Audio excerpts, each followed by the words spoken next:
Now we are going to prove the theorem. A real valued function f defined on closed interval a comma b is an indefinite integral of a Lebesgue integrable function on closed interval a comma b if it is absolute continuous. That means he given f is a real valued function which is defined on closed interval a comma b. If capital F is absolutely continuous, we have to show that f is Lebesgue integrable and capital F is indefinite integral అని చూపించాలి. So he given capital F is a real valued function which is defined on closed interval a comma b, and if we are assuming capital F is absolutely continuous, then we have to show that capital F is Lebesgue integrable function and capital F is indefinite integral on closed interval a comma b. We have to show that two condition: capital F is Lebesgue integrable and capital F is indefinite integral on closed interval a comma b. So he given that capital F is a real valued function, so and we are assuming that f is absolutely continuous. So given that capital F is if it is absolute continuous, f అనేది absolute continuous అయితే then we have to show that f is Lebesgue integrable function and indefinite integral on closed interval a comma b అని prove చేయాలి. So if given that f is a mapping from a comma b to r is absolutely continuous on a comma b, whenever f is absolutely continuous we have to prove that f is Lebesgue and integral and indefinite integral. So for this we are given that f is a mapping from a comma b to r which is absolutely continuous on closed interval a comma b.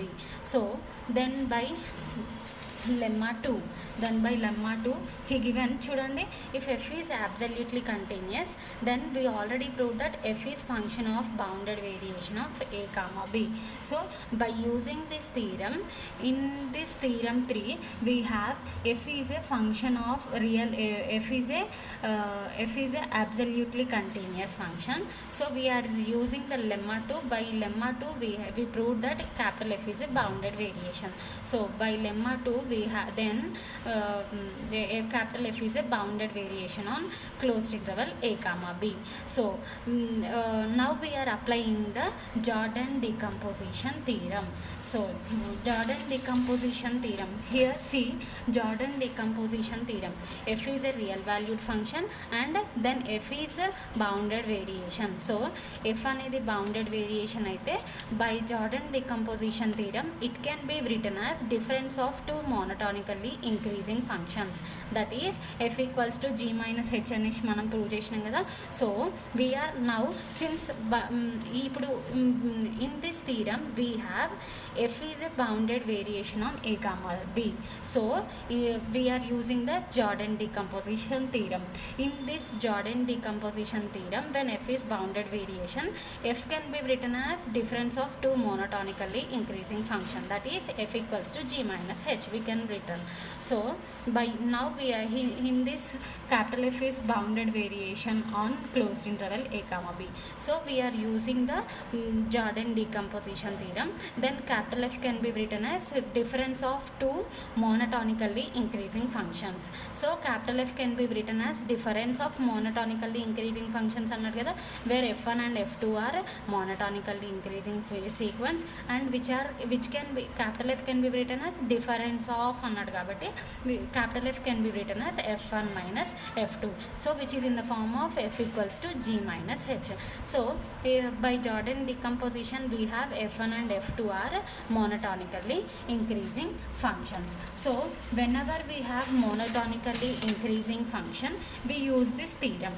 So if f is monotonically increasing function, we can then we already proved that f is differentiable almost everywhere and f is Lebesgue integrable on closed interval a comma b, so which can be written as in this form.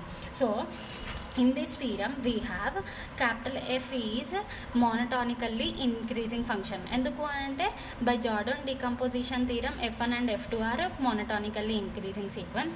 f1 minus f2, then we get f is also monotonically increasing sequence. So capital F is monotonically increasing sequence in this theorem.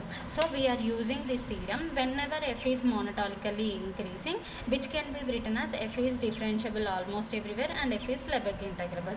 So by using this theorem, f can be written as f1 dash which is less than or equals to f1 of b minus f1 of a. So ఇక్కడ చూడండి, ఇక్కడ ఏమని రాసుకున్నాడు, f dash equals to f of b minus f of a. ఈ theorem డెఫినేషన్ని use చేసి ఆ థీరంని యూజ్ చేసి మనము f1 and f2 are differentiable almost everywhere on a comma b and f1 dash which is less than or equals to f1 of b minus f1 of a and f2 dash which is less than or equals to f2 of b minus f2 of a. Let it be equation 1 since by the theorem after Dini derivatives. Okay, so let it be equation 1. Now we have ఏమని వచ్చింది ఇక్కడ f equals to f1 of x minus f2 of x. Let it be equation star. Now we are considering equation 1 equation star as f of x is equals to f1 of x minus f2 of x అని consider చేసుకున్నాం. For all x belongs to the closed interval a comma b. Now we are applying derivative on both sides. Then f dash of x is equals to f1 dash of x minus f2 dash of x for all x belongs to closed interval a comma b. Now we are applying mod on both sides. Then by triangle inequality, mod a minus b can be written as mod a plus which is less than or equals to mod a plus mod b.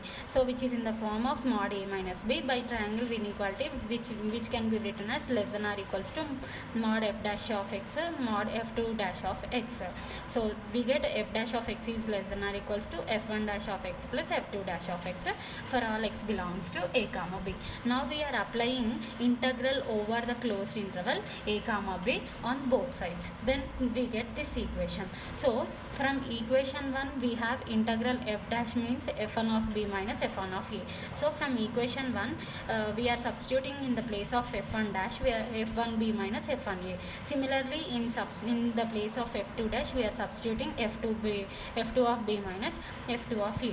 So f1 of b minus f1 of a plus f2 of b minus f2 of a means it exists some value. So the value is less than infinity means which the integral f dash is less than infinity. So that is integral f dash is less than infinity. Let it be equation a. So by definition of Lebesgue integrable function, integral f dash is less than infinity means f dash is Lebesgue integrable. So the f dash function is Lebesgue integrable on a comma b. So we are proving the first part, f is Lebesgue integrable. Now we have to prove that f is indefinite integral and prove cheyali. So to prove that student f dash is Lebesgue integrable on a comma b. Now we have to prove that f of x is indefinite integral. Indefinite integral ante emani chupichali by definition of indefinite integral. For this we have to show that f of x is equals to integral f dash over a comma x plus f of a for all x belongs to a belongs to b అని మనం చూపించాలి. So that capital F is indefinite integral అనేసి అర్థం. So for this to show this f of x is indefinite integral, we are considering this f dash as we are considering this f dash as let g of x. So let g of x is equals to integral f dash over a comma x. So why we are taking integral over a comma x means to show that f is indefinite integral.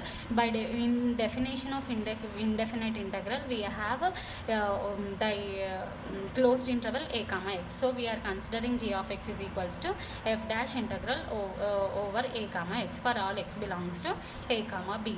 So by here from equation 1 we have f equals to f1 minus f2 where f1 and f2 are differentiable almost everywhere on a comma b since by theorem 1 after Dini derivatives. No, so similarly f1 and f2 are differentiable almost everywhere means f is also differentiable almost everywhere.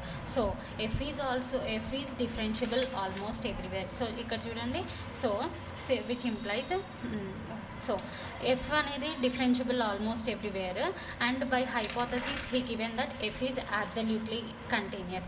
F absolutely continuous అయితే f derivative దాని derivative ఏమవుతుంది, absolutely continuous. So f dash derivative is equals to g of x కాబట్టి g is also absolutely